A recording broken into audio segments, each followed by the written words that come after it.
Salut la team, revenons une fois de plus sur l'univers de Game of Thrones et cette fois-ci sur le personnage d'Arya Stark avec 10 choses que vous ne savez pas sur l'Arya de George R.R. Martin.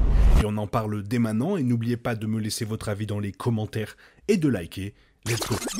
Petit message avant de commencer réellement cette vidéo incroyable, on est plus de 13 000 sur la chaîne, merci énormément à tous ceux qui se sont abonnés et bonne vidéo. Alors qu'il y a encore quelques semaines, les fans essaient de choisir leur camp dans le conflit croissant de House of the Dragon, beaucoup ont commencé à comparer Alicent et Rhaenyra aux personnages de Game of Thrones. Après tout, c'est grâce à la série mère que nous avons ce spin-off, il est donc normal de comparer les deux séries que de nombreux téléspectateurs et fans regardent. Sur les réseaux, Alicent est souvent considérée comme la prédécesseur de Cersei, et forcément Rhaenyra comme Daenerys. Mais, outre Daenerys, il y a souvent un personnage auquel Rhaenyra a été comparée, et c'est Arya Stark, la jeune combattante courageuse qui a réussi à revenir d'entre les morts pour finalement tuer le roi de la nuit et sauver le monde. Pourtant, l'Arya que les fans ont vue dans Game of Thrones est très différente de l'Arya dans les livres, et donc voici 10 choses que vous ne savez pas sur elle. Commençons directement avec l'âge de celle-ci. L'un des changements apportés par la série Game of Thrones a été le vieillissement de quelques personnages. Arya a commencé dans la série à l'âge de 11 ans et elle a terminé en tant que guerrière de 18 ans après avoir passé 7 ans dans un long voyage où elle s'est entraînée avec un chemin rempli d'embûches.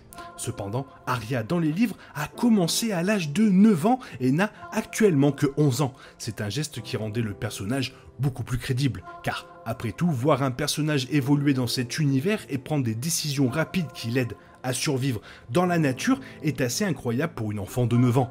Que les hommes sans visage l'acceptent était également plus logique pour une adolescente que pour une enfant de 11 ans qui aurait pu avoir du mal avec la rigueur de la guilde.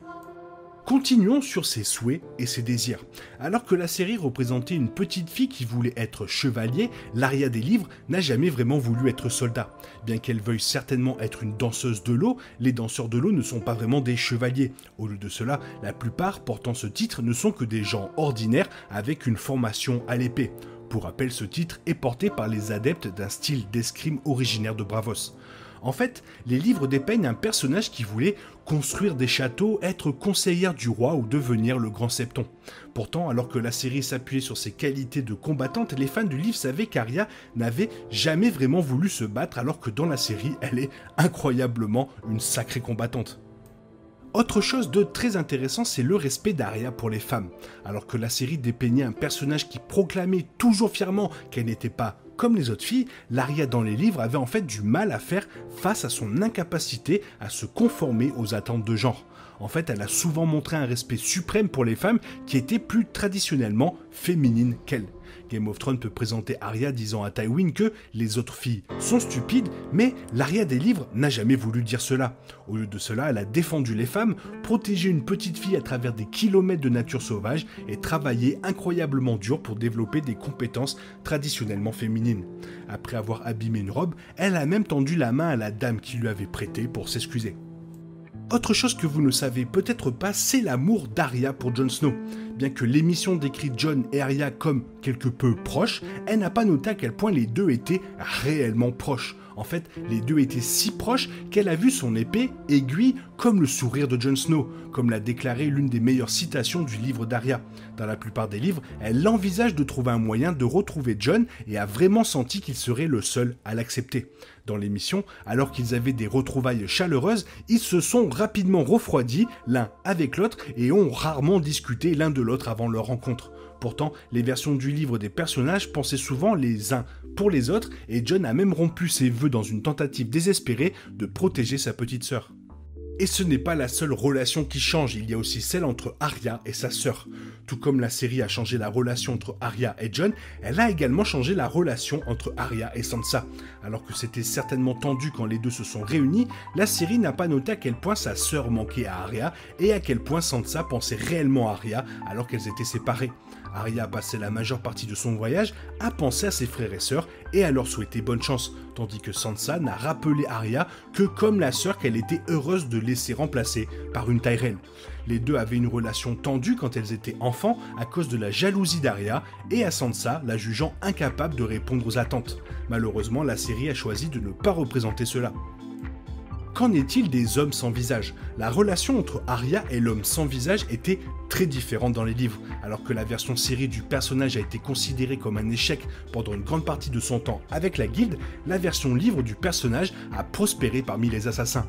En fait, plutôt que d'être puni par une formation de fille aveugle, c'était en fait une récompense pour Arya dans les livres, car c'était la prochaine étape de la formation pour tous les hommes sans visage. Étant donné qu'Arya a bien réussi tout ce que la guilde attendait d'elle, elle a été envoyée dans plusieurs missions et apprend d'incroyables ficelles du métier. Encore une autre relation qui change, c'est celle d'Arya avec le limier. Le limier et Arya étaient l'un des meilleurs duos dans Game of Thrones. Moi perso j'ai adoré. Le limier l'ayant poussé hors du chemin de la vengeance, il lui a également montré comment survivre dans le monde. Et il a clairement respecté suffisamment pour essayer de la protéger de Brienne. Il a même approuvé qu'Arya ait son propre cheval. Pourtant, Sandor Clegane des livres avait une relation incroyablement médiocre avec Arya. Au lieu d'une rivalité amicale, les deux se détestaient de ouf. Arya a rappelé à Sandor tout ce qu'elle détestait chez lui et elle a souvent précisé à quel point elle le détestait. Il a également rendu le voyage à peine confortable pour elle car il l'a laissée attachée dans une couverture chaque fois qu'elle dormait. Passons maintenant à sa liste. Les noms sur la liste d'Arya Stark étaient très différents entre les livres et la série pour diverses raisons. Alors que certains étaient identiques comme Joffrey et le limier, d'autres n'ont pas été mentionnés dans la série. Ou bien Arya n'a même jamais rencontré ses ennemis dans les livres. Les versions du livre de Beric, la femme rouge, Thoros de Myr et Tywin Lannister étaient tous des personnages qu'elle n'a jamais rencontrés. Elle n'avait donc aucune raison de les ajouter à cette liste. Elle n'a également jamais retrouvé Rogue, ce qui signifie qu'elle n'a jamais eu la chance de le tuer. Arya était une incroyable warg. Alors que la version série de Bran est le seul Stark à avoir des pouvoirs des wargs, la maison Stark a des capacités de warging, à l'exception de Sansa. Cependant, Arya est l'une des changeurs de peau les plus puissantes de la famille, car elle a montré sa capacité à se transformer et a pu rêver de Nymeria, bien qu'elle soit à Braavos. Arya est une warg si forte qu'elle a même réussi à se faufiler avec l'aide des chats de Braavos afin de pouvoir voir quand elle était aveugle. Mais son lien avec Nymeria était également beaucoup plus fort. Il est probable que le loup l'a protégée tout au long de son voyage, ce qui explique en partie pourquoi Nymeria est un bien meilleur personnage que son homologue télévisé. Et pour finir, sa manière de penser. Alors que l'Arya dans la série était prête à tuer les Frey sans discernement, à l'exception de toute la lignée féminine, l'Arya dans les livres n'était pas aussi disposée à se venger. Bien qu'elle veuille venger sa mère et son frère, bien sûr, elle était beaucoup plus soucieuse de savoir qui était vraiment impliqué. Après tout, Arya savait que tous les membres de la maison Frey n'avaient pas planifié les noces rouges.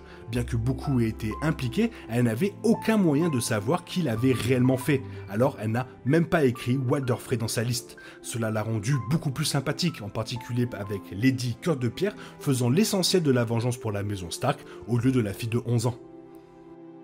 Voilà quelques changements qui ont été apportés par les showrunners et qui sont presque obligés pour une adaptation série, mais c'est quand même dommage de ne pas avoir eu la vraie Arya. Alors toi, qu'est-ce que tu en penses et quel personnage préfères-tu, la Arya des livres ou celle de la série? Fais-moi le savoir dans la zone commentaire car tu sais que j'aime énormément vous lire. Et j'espère que la vidéo t'a plu et si elle t'a plu, n'hésite pas à la liker, la partager et surtout à t'abonner. Merci d'avance. Je te souhaite une bonne matinée, après-midi, peut-être une bonne soirée ou un bon week-end. Bisous bisous, hasta la vista.